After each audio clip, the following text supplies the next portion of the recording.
So essentially, OMI stands for the uh, overload of mass information.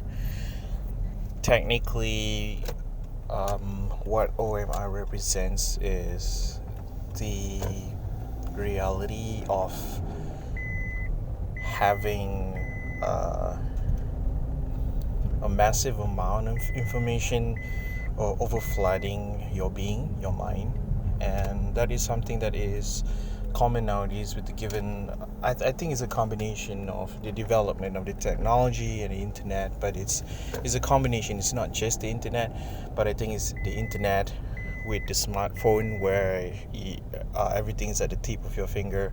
That kind of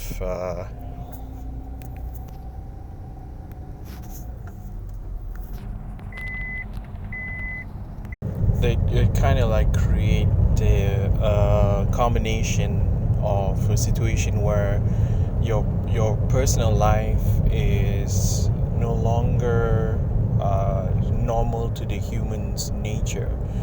And okay, to simplify it is that um, having the access to literally almost every single information that is available in the whole wide world at the tip of your finger is giving you is creating a certain kind of a fragmented reality or even a fragmented mind of yourself.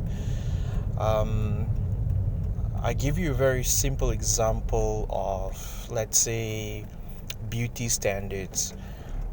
Imagine a world when, for example, when I was growing up, there was a world where nobody really had a handphone. I mean, like everyone has a handphone that is like Nokia 3310, where it's only texting and calling. You don't have social media. You don't have Instagram. You don't have TikTok. So um, when you ask yourself what is a beauty standard, um, the most common thing that you can refer to is, let's say, the magazine or the TV, which you are not always interacting with all the time. So the amount of beautiful people that you see on a daily basis were very limited. So your idea of what is beautiful is somewhat very limited, and therefore your expectations of being beautiful yourself about yourself is different as well. But with with the smartphone in your hand, with the whole thing accessible at your fingertips, that changes everything. uh, you kind of like um,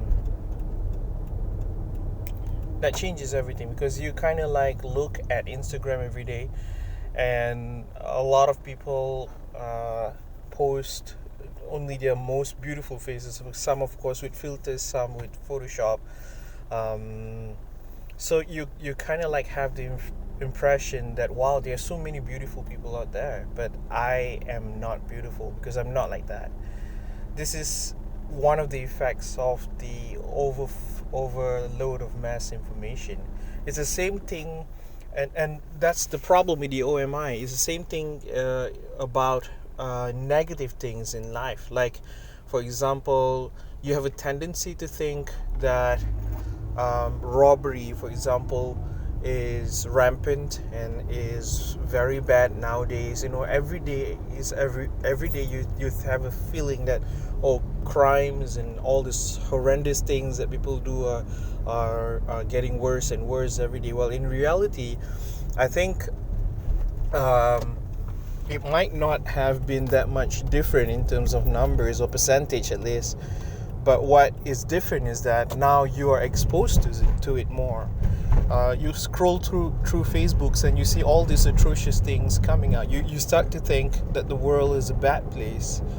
Um, So you have this impression that the world is no longer a good place. It creates some sort of like a fragmented reality where whatever that you see in the internet, in the social media, on your phone becomes a conception of your mind, because you spend a lot more on the screen and a lot lesser with your own eyes, speaking to real people, talking to real seeing real things, walking at a real location. Most of the time spent on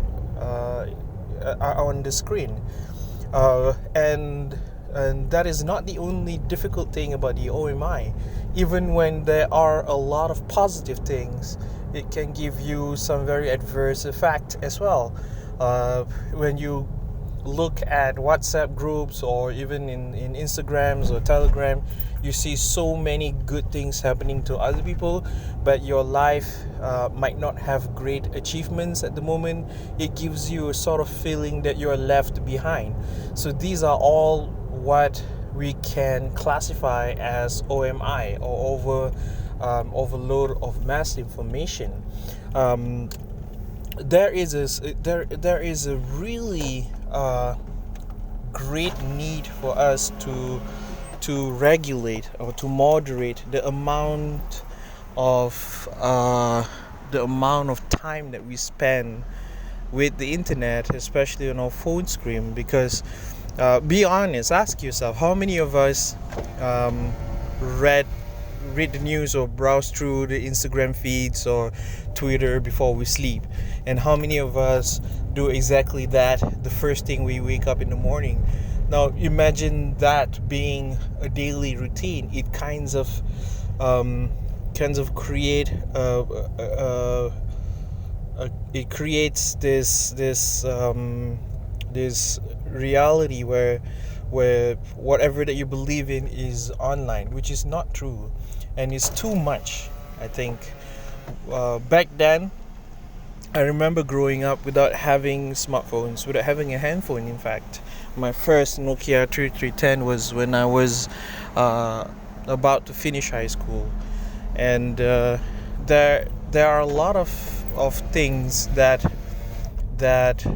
we were very happy about. For example, there was no constant reminder of how beautiful people are. When you say beautiful, it's always, maybe one picture that you saw is not massive, it's not daily, it's not overwhelming. But with the OMI, that is what is happening to kids nowadays. So there is a need for us to talk about what is OMI, and what are the things that constitute into the creation of the OMI, and how do we regulate is one thing, and how do we teach people to regulate is another thing. So it's something that we really need to talk about, and that is briefly what OMI is.